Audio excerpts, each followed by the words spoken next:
A few minutes later. Assalamualaikum warahmatullahi wabarakatuh. Tepangkeun nami abdi Ferendia Suci Ramadhani ti kelas 10 MPLB 3. Di dieu abdi bade macakeun dongeng asal mula Talaga Warna.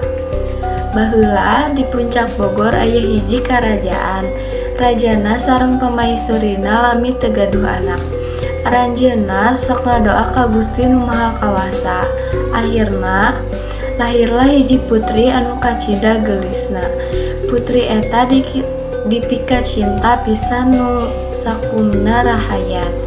Tapi beuki dewasa anjeunna jadi dimanja pisan.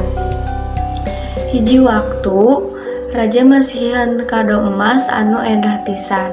Tapi putri ambek sareng mijeun kado eta.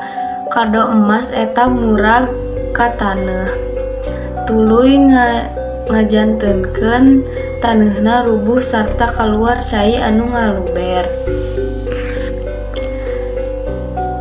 Ti harita tempat eta jadi hiji situ anu warnana sok robah-robah, eta disebut Talaga Warna.